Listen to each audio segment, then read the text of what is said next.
निश्चित दुबे, आप देख रहे हैं कैपिटल टीवी। तो आज हम बात कर रहे हैं बिहार के भागलपुर में उस विक्रमशिला सेतु की जो गंगा नदी के ऊपर खड़ा था और हजारों लोगों की रोजमर्रा की जिंदगी का सहारा बना हुआ था। लेकिन अचानक एक बार बड़ा हिस्सा टूटकर पानी में समा गया। यह सिर्फ एक पुल का गिरना नहीं था, यह पूरे इलाके की कनेक्टिविटी का ब्रेकडाउन था, लोगों की दिनचर्या का संघर्ष था।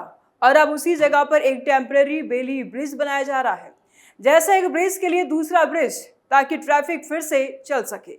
देखिए, 4 मई की रात जब लोग सोए हुए थे, करीब 1 बजे के आसपास विक्रमशिला सेतु के पिलर नंबर 133 के पास अचानक एक भयानक आवाज आई। पहले पिलर हिला जैसे जमीन डगमगा रही हो, और फिर करीब 25 से 30 मीटर लंबा कंक्रीट स्लैब सीधा गंगा पानी में गिर पड़ा। ब्रिज का वो हिस्सा जो भागलपुर को नौगछिया से जोड़ता था, वो टूट गया। लेकिन सबसे बड़ी राहत की बात यह रही कि कोई जान नहीं गई। पुलिस वालों ने समय रहते नोटिस कर लिया था। रात करीब 11:30 बजे से 12:50 तक के बीच क्रैक्स दिखने लगे थे। उन्होंने तुरंत ट्रैफिक रोक दिया, गाड़ियों को वापस भेज दिया, वरना सोचिए अगर कोई बस या गाड़ी बीच में होती तो क्या होता। और इस टाइमली एक्शन ने बड़ी त्रासदी को रोक दिया। यह ब्रिज तकरीबन 4.7 यानी कि 4.5 किलोमीटर से ज्यादा लंबा था। साल 2001 में बना था। नाम पुराने विक्रमशिला महाविहार से लिया गया। यह सिर्फ सड़क नहीं था, नॉर्थ और साउथ बिहार को जोड़ने वाली लाइफलाइन थी। भागलपुर, बांका, मुंगेर से लेकर कटिहार, पूर्णिया, सीमांचल तक हर रोज हजारों वाहन, ट्रक, बसें, लोग अपने काम के लिए इस पर गुजारते थे। गिरने के बाद पूरा इलाका अस्त व्यस्त हो गया। 16 जिलों पर असर पड़ा और अब लोगों को मुंगेर या सुल्तानगंज के रास्ते जाना पड़ रहा है, जो नॉर्मल 14 से 20 किलोमीटर की जगह 100 से 160 किलोमीटर हो गया है। रोज का सफर अब घंटों का सफर बन गया है। बिजनेस प्रभावित, स्टूडेंट्स, मरीज सब परेशान। विक्रमशिला सेतु को बनने में देरी क्यों? सवाल बड़ा है, क्योंकि 90 के दशक में प्लान किया गया। कंस्ट्रक्शन 90 के अंत में शुरू हुआ और 2001 में खुल गया, और उस समय यह बिहार के लिए बड़ी उपलब्धि मानी गई। गंगा पर एक मजबूत पुल बन गया और उस समय की लागत करोड़ों में थी। लेकिन धीरे धीरे समस्याएं बढ़ने लगी। Heavy traffic, overloaded truck, Ganga का आक्रामक फ्लो, मानसून में पानी का जोर, और ये सब ब्रिज को कमजोर करते गए। रिपोर्ट्स के मुताबिक 2024 से ही रेड फ्लैग्स उठ रहे थे। प्रोटेक्शन वॉल्स टूटने लगे, पिलर्स रिवर फ्लो में एक्सपोज हो रहे थे, फाउंडेशन में स्कार हो रहा था। मार्च 2026 में भी एक टेम्पररी वॉल टूटी थी, लेकिन इसे इग्नोर कर दिया गया। इंजीनियर्स ने वार्निंग्स दी थी, लेटर्स लिखे गए, लेकिन एक्शन नहीं हुआ, और ये ब्रिज अब 25 साल पुराना हो चुका था। मेंटेनेंस की जरूरत थी, लेकिन शायद ओवरसाइट कमजोर रहा। अब सवाल ये है कि क्यों ये कोलैप्स हुआ। एक्सपर्ट कह रहे हैं स्ट्रक्चरल फेलियर है। पिलर 133 में फाउंडेशन सेटलमेंट हुआ। स्कार की वजह से, मतलब नदी ने नीचे से जमीन खा ली। एक्सपेंशन जॉइंट्स में डिस्प्लेसमेंट, बेरिंग्स वीक हो गए। ओवरलोडेड ट्रैफिक से पहले प्रोटेक्शन एम्प्रेन डैमेज हुए और उससे रिपेयर नहीं किया गया। रात को जब पिलर सिंक होने लगा, रोटेशन हुआ और फिर स्लैब गिर गया। अगर देखा जाए तो ये एक तरफ से इंजीनियरिंग फॉल्स लगता है, मेंटेनेंस नेग्लेक्शन और हैवी यूज। बिहार में ब्रिजेस के ये पहली बार नहीं है, ऐसी घटनाएं पहली बार नहीं है। पहले भी कई इंसिडेंट्स हो चुके हैं। जैसे कुछ छोटे पुल थे, वो टूट गए। लोग कह रहे हैं कि सिस्टमैटिक प्रॉब्लम है, कंस्ट्रक्शन की क्वालिटी, टेंडर्स में भ्रष्टाचार, पुअर मॉनिटरिंग, और ये बड़ा सेंसिटिव सवाल है। अभी तक बिहार रोड कंस्ट्रक्शन डिपार्टमेंट के कुछ इंजीनियर सस्पेंड हो चुके हैं, जैसे एग्जीक्यूटिव इंजीनियर सकेत कुमार रोशन, और उन पर आरोप है कि रेड फ्लैग्स इग्नोर किए। ब्रिज मेंटेनेंस उनके अंडर था। हायर लेवल गवर्नमेंट की तरफ से प्रॉब ऑर्डर हुए। मुख्यमंत्री ने इंडियन आर्मी और बीआरओ को इन्वॉल्व किया। विपक्षी पार्टियां गवर्नमेंट पर इल्जाम लगा रही हैं कि डेवलपमेंट के नाम पर क्वालिटी कॉम्प्रोमाइज हुई। जो कॉन्ट्रैक्ट्स मेंटेनेंस में थे, उनकी भी जिम्मेदारी है, लेकिन अभी ऑफिशियल रिपोर्ट्स आने वाले हैं। आईआईटी पटना के एक्सपर्ट्स भी साइट पर हैं, और यह सिर्फ एक ब्रिज नहीं, पब्लिक ट्रस्ट का मामला बन गया। एक्शन क्या लिया गया? तुरंत ब्रिज सील कर दिया गया, ट्रैफिक डाइवर्ट किए गए। बीआरओ और मिलिट्री इंजीनियरिंग सर्विसेज ने तुरंत टेम्पररी बेली ब्रिज बनाने का काम शुरू कर दिया।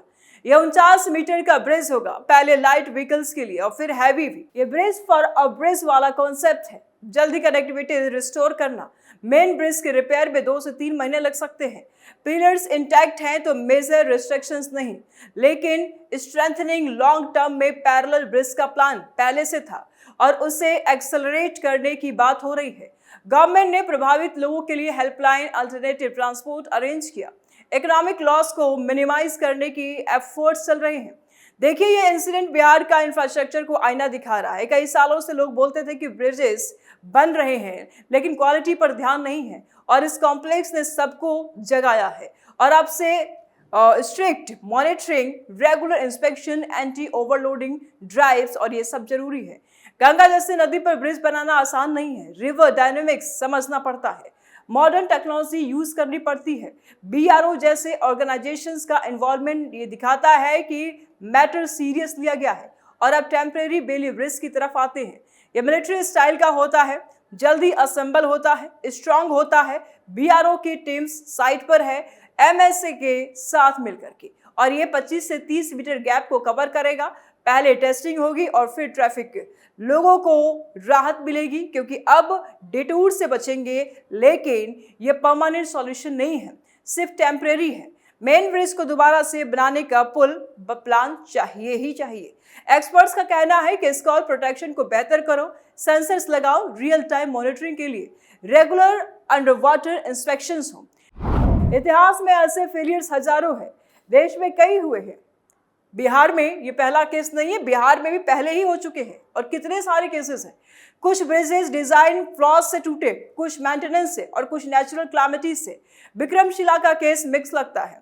उम्र, यूज, नेग्लेक्शन तीनों ने मिलकर के ढा दिया। 2001 से अब तक ट्रैफिक बहुत बड़ा है और हैवी व्हीकल्स बिना रिस्ट्रिक्शंस अलाउड थे। मॉनसून आ रहा है और इसीलिए जल्दी एक्शन लेना जरूरी था। गवर्नमेंट ने कहा है कि रिपेयर महीनों में हो जाएगा, लेकिन पब्लिक को डाउट है। और अब सोचिए कि लोकल इम्पैक्ट क्या पड़ेगा। भागलपुर के मार्केट्स, नौगछिया के किसान जो डेली और इस ब्रिज से माल बेचते थे, अब प्रभावित हुए हैं। स्टूडेंट्स जो कॉलेज जाते थे, मरीज, हॉस्पिटल्स सब प्रभावित हो रहे हैं। इकोनॉमी का लॉस हो रहा है, करोड़ों में होगा और हर दिन, और इसीलिए टेम्परेरी सॉल्यूशंस अर्जेंट था। बीआरओ का एक्सपीरियंस बॉर्डर्स पर ब्रिजेस बनाने में है और वही अब यहाँ यूज हो रहा है। राज्य में सिस्टम फेल हो गया है। सिस्टम की फेलियर की बात करें तो ये फेलियर है और ये क्लियर है कि वार्निंग्स थी लेकिन इग्नोर किया गया। 2024 से इंटरनल लेटर्स इंस्पेक्शन में इश्यूज, मार्च में ही टेम्पररी रिंग रस्टिंग की वजह से टूटी, लेकिन ब्रिज को सेफ बताया गया। इंजीनियर्स ने कहा था कि सब ठीक है, लेकिन रियलिटी अलग निकली और ये दिखाता है कि मेंटेनेंस में लापरवाही, फंड्स का मिसयूज, पॉलिटिकल प्रेशर और ये सब चल रहा था। बिहार में पिछले 5 सालों में 26 ब्रिजेस कोलैप्स हुए हैं और ये आंकड़ा चौंकाने वाला है। लोग पूछ रहे हैं कि आखिर कब तक चलेगा। 20 से 21 और 22 मई तक बीआरओ ने, यानी कि आज तक बीआरओ ने 49 मीटर का बेली ब्रिज इंस्टॉल कर लिया है। ग्राडर प्लेसमेंट हो गया है, दोनों तरफ जुड़ चुका है। लाइट व्हीकल्स के लिए जल्द ओपन हो सकता है। 2 और ब्रिजेस बन रहे हैं। पूरा काम 10 से 20 दिनों में पूरा होने की उम्मीद है और इससे भागलपुर नौगछिया के बीच कनेक्टिविटी बहाल होगी। सीमांचल कोसी इलाकों को राहत मिलेगी, लेकिन भारी वाहनों के लिए अभी भी इंतजार। लोगों की परेशानी तो है ही, लेकिन कई लोग नाव से पार कर रहे हैं, घंटों इंतजार करना पड़ रहा है। भीड़ है, महंगाई है, धूप है, सब कुछ है।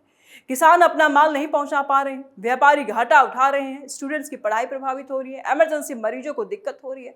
गवर्नमेंट ने हेल्पलाइन शुरू की है, बस सर्विस बढ़ाई है, लेकिन पूरी रात अभी जब बेली ब्रिज पुल काम करने लगेगा तब तक। 12:50 रात के समय पिलर 133 में क्रैक हुई। पानी का जोर, स्कॉर, पुरानी बेयरिंग सब मिलकर के तोड़ दिया। क्यों? मेंटेनेंस की कमी थी। 25 साल पुराना ब्रिज है, बड़ा ट्रैफिक था, कोई रेगुलर अंडर वाटर चेकिंग नहीं थी। नतीजा ये हुआ कि पुल धराशायी हो गया। कौन जिम्मेदार है? सब जिम्मेदारी road construction department, local engineers, contractors, higher authority जो वार्निंग्स पर एक्शन नहीं ले सकी, ये सब जिम्मेदार है। बिहार में बालू गिट्टी खाते हैं ठेकेदार।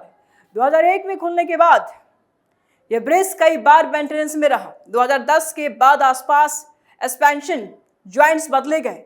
2018 से 19 में फ्लड में डैमेज रिपेयर हुआ, लेकिन 2023 से 24 से सीरियस इश्यूज आने लगे। रिपोर्ट्स आई लेकिन फाइलों में दब गई। ये सिस्टम की फेलियर से, जहां पेपर वर्क ज्यादा होता है, ग्राउंड एक्शन कम। और अब आगे क्या? पुल रिपेयर होगा और फुल रिपेयर प्लान है। नई सेंसर्स, बेहतर score protection, regular audit, parallel नया ब्रिज जल्द और पब्लिक को ट्रांसपेरेंसी चाहिए और हर हफ्ते अपडेट चाहिए। ये घटना सिर्फ भागलपुर की नहीं है, पूरे बिहार की इंफ्रास्ट्रक्चर पॉलिसी पर सवाल उठाती है। विकास तो हो रहा है लेकिन कहां? सस्टेनेबल कहां है? सेफ क्वालिटी कहां है? ये वाला विकास चाहिए।